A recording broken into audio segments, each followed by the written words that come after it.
자, 계속해서 오마이 장쌤. 자, 우리가 자료 해석 100점 맞는 비법에 대해서 선생님이 설명을 드리고 있죠. 자, 지금 이 시간은요, 그렇다면 효과적인 자료 해석 공부법은 무엇이냐? 어떻게 해야 되나? 어떻게?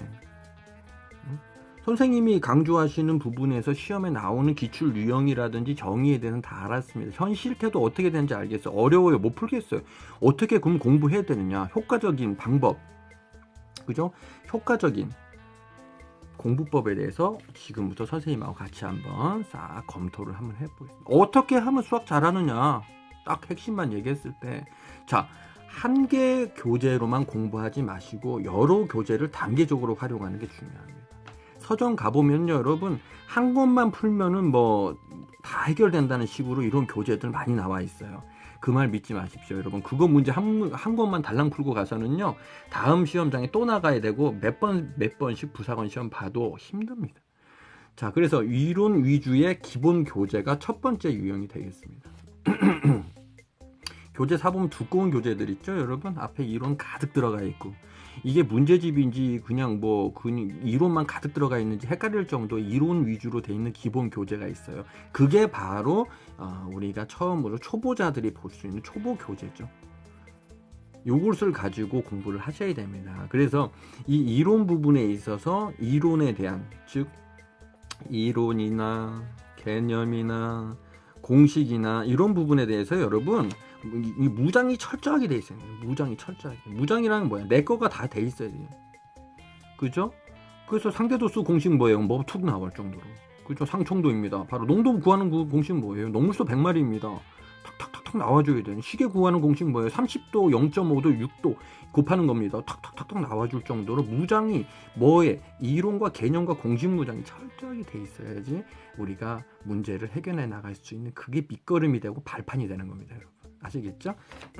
다음 두 번째, 우리가 보면은 이론 부분은요 많지 않으면서 상하, 즉 하위급의 문제와 중상위급의 문제의 난이도로 구성되어 있는 유형 문제집들이 있습니다. 이런 문제든 이론은 별로 없어요.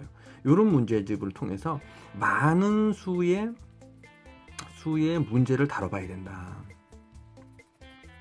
많은 수의 문제를 풀어라. 이게 바로 또 하나의 핵심 중에 하나죠. 문제를요, 여러분 많이 풀어봐야 됩니다. 어떤 유형이 어떻게 나올지 모르기 때문이죠. 그래서 문제를 많이 다뤄봐야 된다. 그 다음에 이제 세 번째, 이렇게 해서 우리가 이제 노멀한 문제, 이걸 갖다 이제 보통 유형의 문제를 하는데, 이 정도 문제를 쭉 풀어본 인원들은 이제 어디로 가야 돼요? 세 번째, 아주 상난이도인지 최고 난이도 유형의 문제의 실전 모의고사를 풀어봐야 돼요. 그렇습니다. 특히 여군들, 그 다음에 특히 또 쪽에 공군 준비하시는 분들, 특히 또 그 다음에 장교 시험 보시는 분들, 이런 분들을 포함해서 기타 그 외에 뭐 육군 뭐 다 포함해서 이렇게 문제를요 실전 모의고사를 통해서 혀를 갖다가 내두를 정도로 힘든 문제들을 많이 다뤄봐야 돼요. 선생님 항상 강조하죠, 여러분. 우리가 월드컵 본선 나가기 전에 어때요? 강한 팀하고 붙어야 된다 하죠. 마찬가지입니다. 우리 부사관 시험은요, 문제가 하, 중, 상으로 이 난이도별로 문제 분석이 돼 있고 그만큼 그렇게 나와서 문제가 제출되게끔 나와 있기 때문에 다양한 문제, 특히 어려운 문제를 많이 다뤄보셔야 그 밑에 있는 문제들 자료 해석 같은 건 그냥 술술 풀리는 거예요. 아시죠, 여러분? 수학은 개연성의 학문이기 때문에 최고 난이도를 풀어야 그 밑에 있는 문제들은 그냥 내가 손을 안 대도 같이 풀려버리는 겁니다. 아시겠죠? 그래서 어려운 문제를 어렵고 힘든 문제를 피하지 마라. 정면 승부하라는 거죠. 정면 승부에서 내 앞에 어려운 문제를 딱 무릎 꿇혀놓고 딱 해야 그 다음에 수학에 자신감이 생기는 거예요, 여러분. 다음, 기본 계산력을 강화시켜라. 이 부분 선생님 별표 칠합니다. 앞에 의외로 많은 학생들을 지도해 보면요, 기본 계산력이 많이 저하되어 있는 학생들이 많아요. 예전 학교 다닐 때는 잘했죠. 뭐 네 자릿수 이상의 나눗셈 부분들, 이런 것들, 뭐 예를 들어서 12만 8천 뭐 이런 것들에다가 4,520 뭐 이런 거 나눗셈 하는 거, 이런 거 학생들 어려워하거든요. 요 앞자리 계산법을 4하고 12를 비교했을 때 4, 3으로 들어갔으면 딱 좋겠죠. 하나 둘 셋 넷 작으니까 요 자리에 들어간단 말입니다. 다섯째 자리에 들어가줘야 돼요. 그럼 4, 3 들어가면 딱 좋겠죠. 하지만 여기 뒤에 딸린 자식들이 크잖아요. 그럼 3으로 들어가면 안 돼. 2나 1로 들어가주니 이 정도 무난하겠죠. 그래서 2를 쓰고 계산을 해주는 이런 초입부에 들어가는 이런 나눗셈, 뭐 5자리, 6자리 나눗셈 굉장히 힘들어합니다, 여러분. 이런 부분에 대해서 여러분들이 연습을 꼭 문제 풀 때만 아니라 또 평상시에 연습장에 본인이 문제를 만들어서 나눗셈 연습 많이 하셔야 됩니다. 부사관 장교의 자료 해석의 그 연산 중에 가장 많이 쓰는 게 나눗셈이죠. 약분도 그렇고 여러분 확률 계산도 그렇고 비중도 전부 다 나눗셈 해야 됩니다, 여러분. 그래서 이런 부분에서 연습을 꼼꼼히 하실 수 있도록 하시고요. 분수의 통분 계산하는 거 의외로 약해요. 사칙연산 계산법, 나눗셈 들어가고 막 곱셈 들어가고 하는 부분들, 연립방정식, 야, 요거 정말 핵심적인데 어려워들 많이 하시더라고요.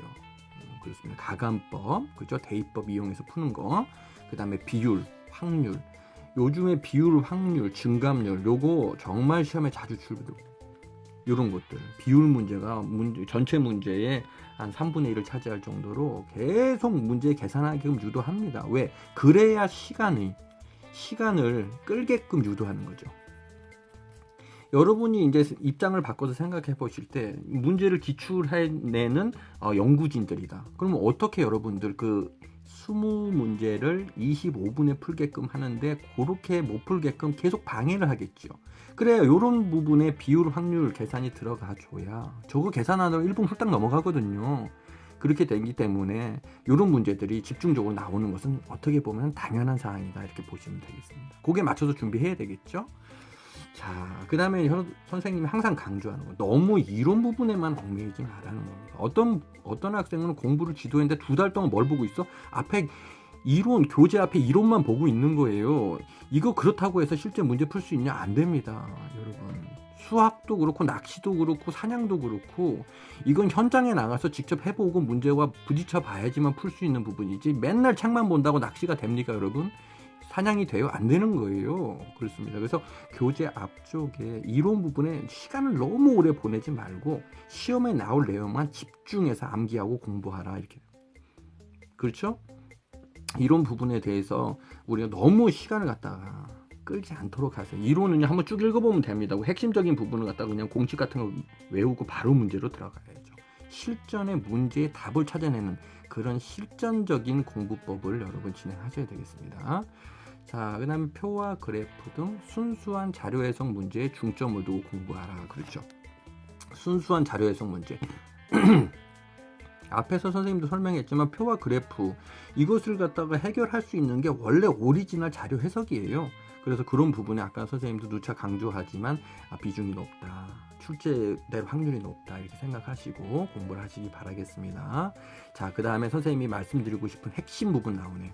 틀린 문제는 반드시 오답 노트를 작성하고 완전히 외울 때까지 10번이고 20번이고 다시 바랍니다. 자, 여러분 이 부분 강조드리고 싶어요. 여러분 그냥 문제를 풀었다, 틀린 거 알았다, 뭐가 답인지 알았다, 넘어갔다. 그냥 문제를 푼다, 알았다, 틀렸다, 해답지 보고 뭔지 답이 알았다. 이거 공부 아닙니다.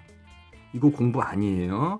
실제로 공부라는 건 뭐예요? 내가 틀린 문제 있잖아. 틀린 문제를 철저하게 오답 노트화 해야 됩니다. 오답 노트. 그렇죠? 오답 노트화 하고요. 이걸 가지고 어떻게 해야 돼요? 해답지라든지 우리가 이론을 보고 다시금 왜 틀렸는지를 분명히 알아내시고요. 이거랑 유사 문제를 찾아서 풀어야 됩니다.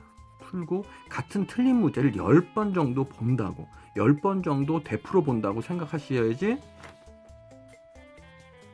이게 진정한 공부가 되는 겁니다. 이거는요, 한국사도 그렇고 자료 해석도 그렇고 마찬가지로 국어도 그렇고 언어 논리도 그렇고, 그죠? 공간 능력도 그렇고 자료 해석도 그렇고 지각 속도도 그렇고 마찬가지입니다. 이게 공부를 하는 거지, 나 그냥 문제 풀어서 내가 뭐 틀렸는지 알았어, 그 답이 뭔지 알았어, 이거 공부 아니라는 거죠. 아시겠죠? 그래서 이런 자료 해석에서 실제로 높은 점수를 받으시려면요, 여러분 실제 틀린 문제를 5번에서 10번 사이 계속 반복해서 보셔야, 그것도 주기적으로 보셔야 실제적으로 자료 해석에서 100점이 나올 수 있다. 선생님은 이렇게 강조드리고 싶습니다.